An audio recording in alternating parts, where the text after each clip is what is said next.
మార్కన్న, ఏంటి చర్చికి రావడం లేదా? ఇంకా పని చేసుకుంటూనే ఉన్నారు? నిన్ననే చుట్టాలందరూ వెళ్ళిపోయారు. ఇల్లంతా శుభ్రం చేసుకోవాలి. అయితే ప్రార్థన మానేసి మరి ఇలా? ఇల్లంతా ఇలా వదిలేసి ప్రార్థనకు రమ్మంటావే ఏంటి? క్రైస్తవులుగా మనకు దేవుని సన్నిధి ముఖ్యం కదన్నా. ఇల్లు వాకిలి కూడా అంతకంటే ముఖ్యమే కదా. కావచ్చు, కానీ దేవునికి ఇవ్వాల్సిన సమయం దేవునికి ఇవ్వాలి కదా. దేవునికి ఏమి ఇవ్వాలో ఏమి ఇవ్వకూడదో మాకు తెలుసు, కానీ మీరు వెళ్ళండి అమ్మా. తప్పన్నా, అలా మాట్లాడుకు. దేవుడు మనకు ఆహారం, వస్త్రం, నివాసం కావలసినవన్నీ ఇస్తున్నాడు.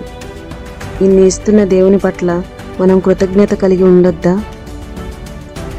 మన కష్టం లేకుండానే ఇవన్నీ పొందుకుంటున్నామా? నరుని కష్టం చేత ఆశీర్వాదం ఎక్కువ కాదని దేవుని వాక్యం చెప్తుంది కదా. మా కష్టం లేకుండానే ఇవన్నీ సంపాదించుకోగలిగామా ఏంటి? మానవులుగా మనం ఎంత కష్టపడ్డా దేవుని కృప మనకు తోడుగా లేకపోతే మనం ఏమీ సాధించలేము, సంపాదించుకోలేము. ఏ పోవమ్మా, చెప్పొచ్చావులే. ప్రతిదానికి దేవుడి మీద భారం వేసి బ్రతికితే ఒక్క అడుగు కూడా ముందుకు వేయలేం. ఒక్క క్షణం సంతోషంగానే ఉండలేం. జీవితంలో నిజమైన సంతోషం కావాలంటే దేవుని సన్నిధిలో ఉండడం చాలా అవసరం. నువ్వెన్నైనా చెప్పు, దేవుడు మనకిచ్చిన ఇల్లు వాకిలే ముఖ్యం. అది బాగుంటేనే మనం బాగుంటాం. నిజమైన భయభక్తులు కలిగి ఉంటేనే మన ఆశీర్వాదాలు, మన ఆనందం శాశ్వతంగా ఉంటుంది. ఇవన్నీ కాదు, మా భక్తి ఏంటో మాకు తెలుసు, కానీ మీరు వెళ్ళండి.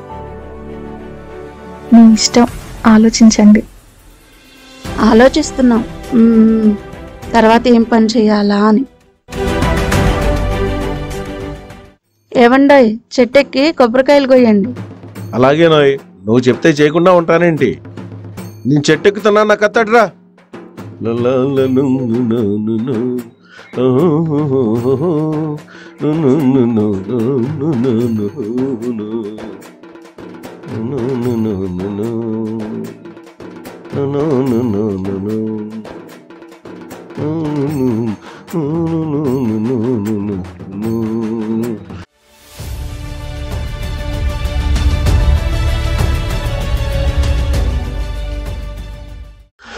వామ్మో, ఇక్కడ బాగుంది.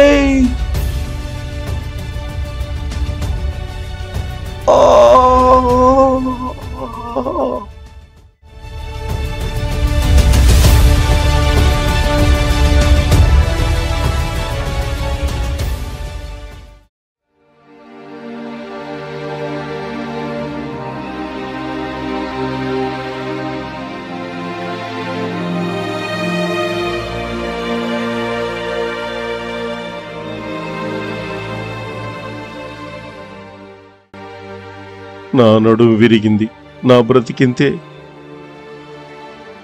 అయ్యో అయ్యో దేవుడా, మాకెంత అన్యాయం చేశావయ్యా.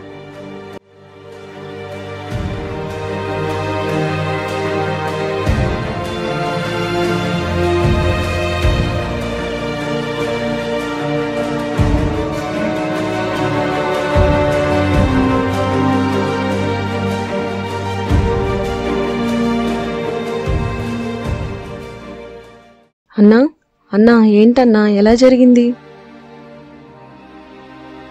ఏం చెప్పమంటావమ్మా? మీ మాట విని ఈరోజు ప్రార్థనకు వచ్చినా బాగుండేది. అవునమ్మా, చాలా నిర్లక్ష్యం చేసి ప్రాణాల మీదకు తెచ్చుకున్నాం.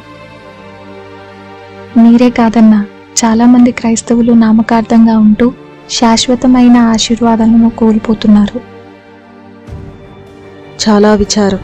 అందుకే సాతాను రాజ్యం విస్తరిస్తుంది.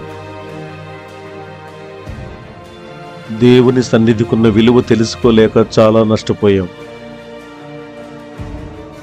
నిజమేనమ్మా, దేవుని సమయాన్ని దేవునికి ఇస్తే మన సమయం, డబ్బు, సంతోషం వృధా కావని తెలిసొచ్చింది. ఇక మీదటి ఇలా ప్రవర్తించం. దేవుని సమయాన్ని దేవునికి ఇస్తాం.